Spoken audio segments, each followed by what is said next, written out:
Okay, so ito yung sinasabi ko po sa inyo na nagsisimula na naman magpakita itong mga tahong na mga maliliit. Kawawa naman yung sapatos ko pagkabasa. Wala pang kapalitan to. Grabe naman. Okay, so mabalik tayo dito sa mga tahong na mga maliliit nga po dahil ay nagsisimula. Ayan sila oh. Ayan o.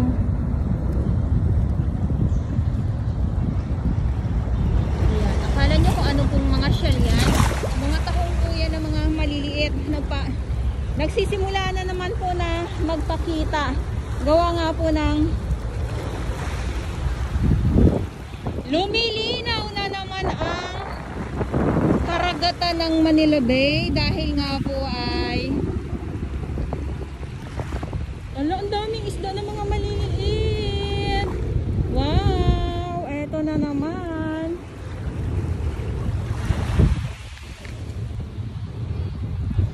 Okay, nawala na naman po ako sa sarili ko.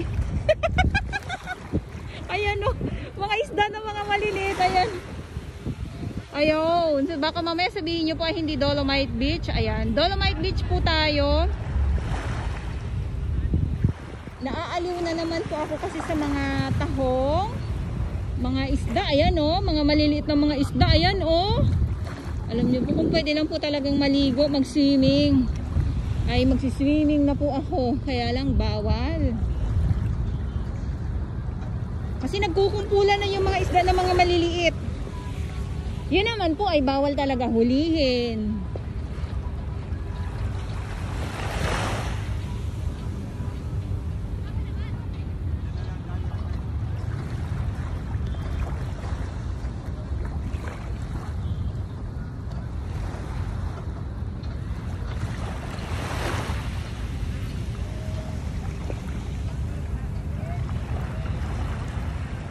Okay, sa lakad tayo.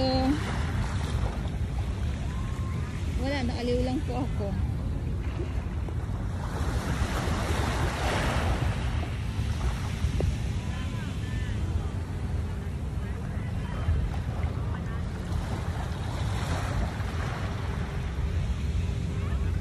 Ang linaw.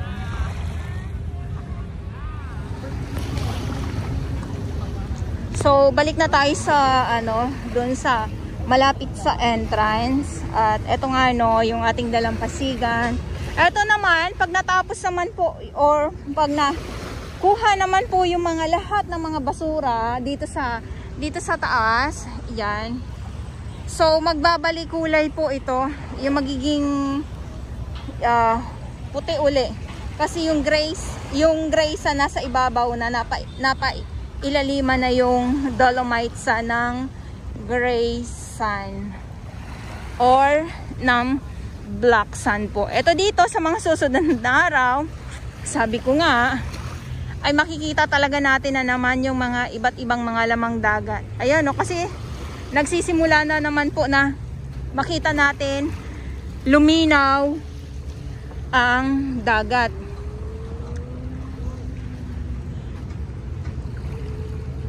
Pagkatapos niyan, eto ito yung sinasabi ko sa inyo.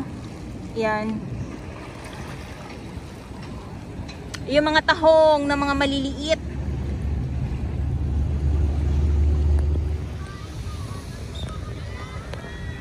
Okay, sa lakad na po tayo.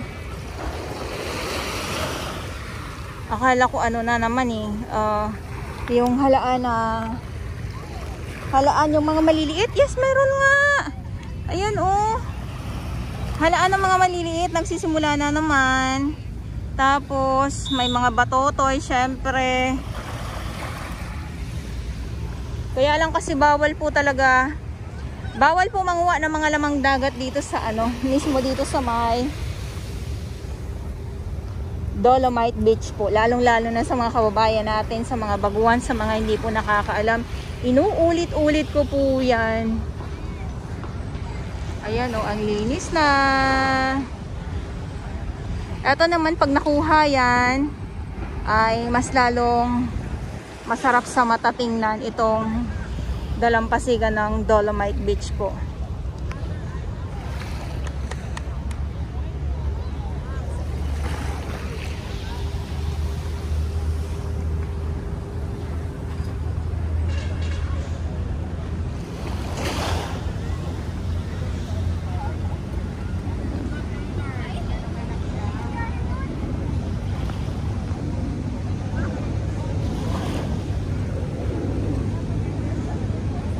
Ito yung ating mga ibang mga naglinis. Tulad nga ng nabanggit ko kanina. So, yung iba ay maaga. At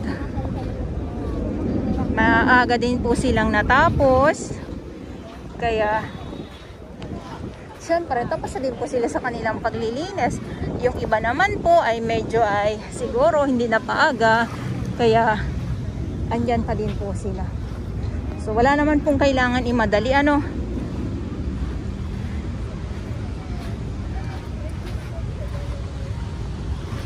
Ayan o. Matibay ang Dolomite. Patuloy na kumakapit. Inaayawan ng iba. Ang gusto ng iba na mawala na sa tuwing bumabagyo ay kailangan ay mawala or mahigop. Sabaw lang ba? Lumilinaw na naman po. Sabi po kung tuloy-tuloy talaga na wala ng bagyo, wala ng sama ng panahon, tuloy-tuloy din po na makikita natin ang dalampasigan ng Dolomite Beach na malinaw po, walang mga kalat, walang mga kung ano-anong mga napapadpad dito. Sana walang bagyo talaga. Yun yung ko na, hindi lang dito sa Pilipinas, no, kundi sa buong mundo, sana hindi tayo na hindi nagkakaano tayo ng bagyo para yung mga kalat, no, samot-saring mga kalat na nakikita natin. Pero nasa tao talaga yan, nasa atin talaga. Ay makikita po talaga natin na liliwanag. Muling liliwanag ang Manila Bay. At yung bayanihan pa din po na grabe.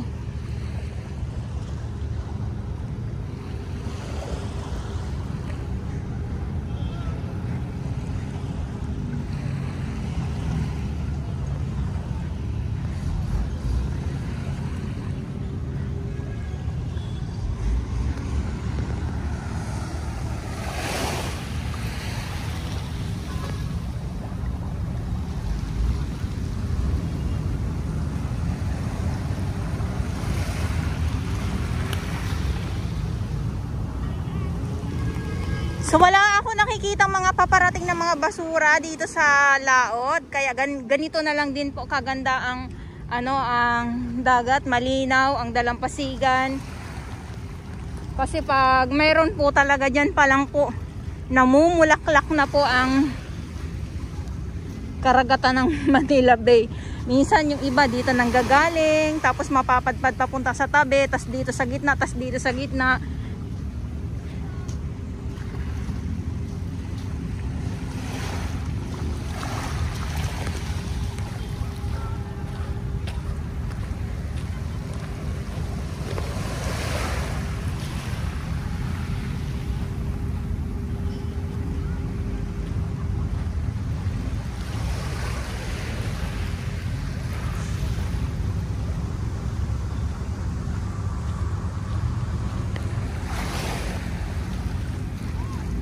Ay, syempre pag mga ganito na malinaw din ang mga mata ng mga isda.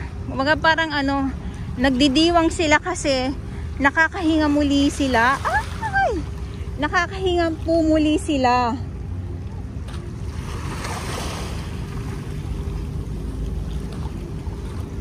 O syempre yung mga kalat na wala, nasimot.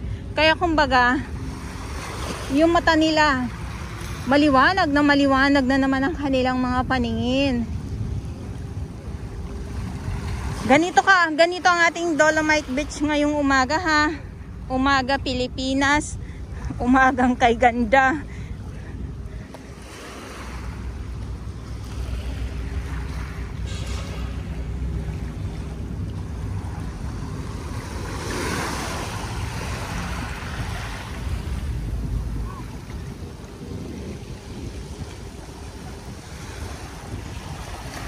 Wow. Buti na lang makulimlim. Ano pa kung mainit, dito mas malinaw, mas maliwanag yung kita natin kasi yung sikat ng araw.